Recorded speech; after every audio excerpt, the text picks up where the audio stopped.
Hello Call of Duty fans, this year we're trying something new. Because Black Ops 4's modes are so different, we're reviewing them separately, followed by our overall traditional review and score. This video is a deep dive into Blackout. Be sure to check out the multiplayer, zombies, and overall review too. Links to those can be found in the video description as they roll out. Enjoy!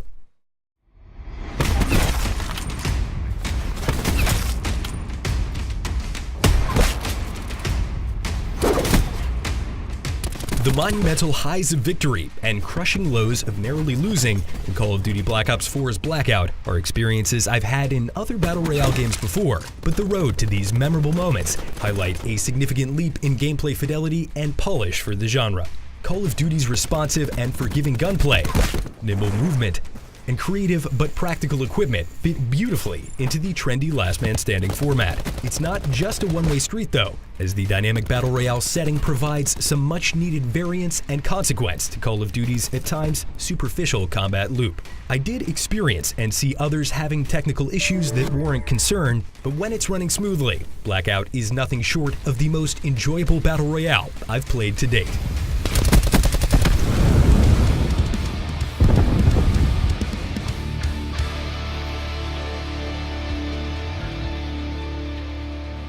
Blackout gets straight to what I love most about Battle Royales, using what I found for an all-or-nothing skirmish with an equally desperate opponent. I was immediately struck by the silky smooth transition between free-falling, parachuting, and landing, and the fluidity doesn't stop there. Sliding, jumping, and mantling all blend seamlessly into one another. You can even heal while sprinting, shoot underwater, and fire your weapon while using other equipment. These intuitive touches are a welcome departure from the genre's military simulation roots. The only place where I feel depth is sacrificed in order to facilitate accessibility is the woefully underfeatured inventory. Only one weapon is displayed at a time, and you shockingly can't drag or reorder items at all on PC. I'd like to be able to reposition equipment for easy access, as well as smoothly drag attachments from one weapon to another instead of awkwardly dumping them all on the ground. Though it is nice that ammo doesn't take up valuable inventory space. Blackout does, however, absolutely nail the concept of interesting loot. Its arsenal is rich and varied, with inclusions from both multiplayer and zombies. This leaves plenty of room to develop a taste for unlikely personal favorites on your way to acquiring objectively powerful weapons like the Paladin. Then there are perks, which offer fun and useful temporary buffs like the ability to hear the sound of far-off enemy footsteps. But the star of the show in Blackout as far as loot is concerned is equipment.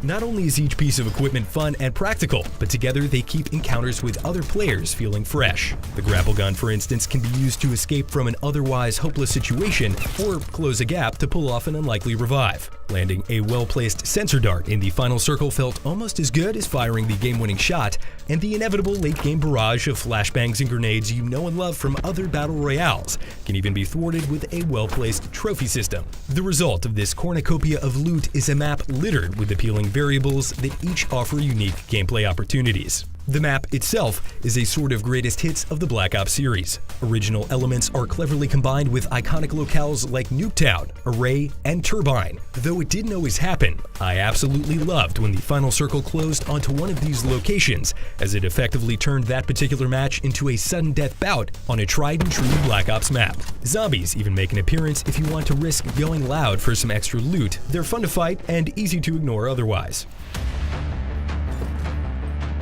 Black Ops 4's gunplay still takes center stage in its Battle Royale experience. The responsive hit-scan feeling that's synonymous with the series is intact at close ranges, in spite of Blackout using a projectile-based damage calculation system, complete with bullet drop and travel time. As a result, landing a distant headshot with a sniper rifle is remarkably satisfying.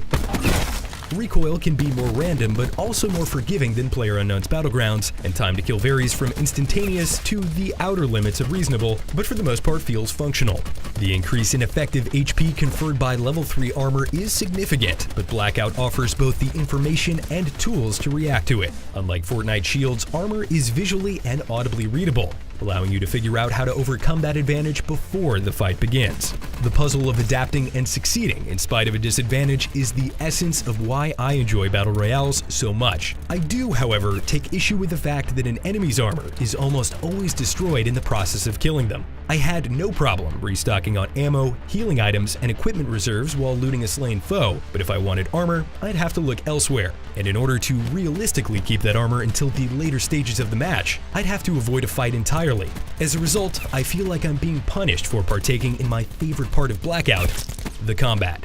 Getting all of my friends into the same lobby on PC proved to be a consistent struggle due to NAT problems that can be resolved by port forwarding. But it's worth noting that that's an unexpectedly involved fix for a game as big as Call of Duty in 2018. My squad's technical issues on PC didn't stop there, and I go into greater detail on their problems like crashes and disconnects in my written review.